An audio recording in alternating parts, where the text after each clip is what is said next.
Hello bachon, let's read the question. The question says consider the reaction A is giving B. The concentration of both the reactants in the products varies exponentially with time. Which of the following figures correctly describes the change in concentration of reactants and products with time? In option A, concentration and time plot is given where A is first increasing and then decreasing, and in option B, the plot for B, that means product, is like a parabola, and in option B, concentration and time plot is given where A is decreasing and B is increasing. In option C also, B is increasing but it is increasing in a straight line, and A is decreasing. And in option D, A is increasing and B is decreasing. So first of all, let us check the key concept of the question. The key concept of this question is that suppose A is giving B in a reaction. So initially B will be 0 because it is a product, and with time it will increase.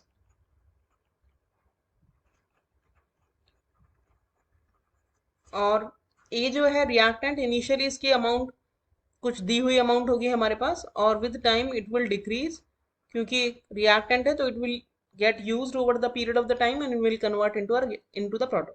सो अब अगर हम इस question का solution देखें तो हमें बताया है क्वेश्चन में ये कि विद टाइम जो चेंज है रिएक्टेंट और प्रोडक्ट का, वो दोनों का ही एक्सपोनेंशियल है. तो यहाँ पे कॉन्सेंट्रेशन है और यहाँ पे टाइम है, और ए जो है हमारा रिएक्टेंट है, तो रिएक्टेंट की कोई कुछ ना कुछ कॉन्सेंट्रेशन तो हो गई. सपोज हम इस पॉइंट पे मान रहे हैं कि ये हमारा रिएक्टेंट ऑलरेडी प्रेजेंट है, क्योंकि उसकी जब अमाउंट एक्सपोनेंशियली कम होगी तो एक्सपोनेंशियल में कर्व इस तरह से बनता है, और कुछ टाइम के बाद वो ऑलमोस्ट उसकी कॉन्सेंट्रेशन कांस्टेंट हो जाती है, क्योंकि कॉन्सेंट्रेशन एक टाइम के बाद जाके उसकी बहुत ही ज़्यादा लो हो जाती है, इसीलिए कॉन्सेंट्रेशन एक पॉइंट पे जाके प्लेटो हो जाती है.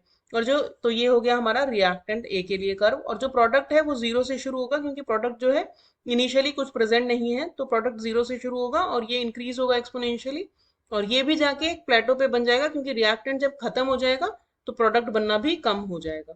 तो ये वाला पार्ट हमारा रिप्रेजेंट करेगा प्रोडक्ट को. तो इस तरह से हमारा कॉन्सेंट्रेशन और टाइम का प्लॉट दिखना चाहिए फॉर रिएक्टेंट एंड प्रोडक्ट. तो अगर हम इसको देखें तो it is matching with option B.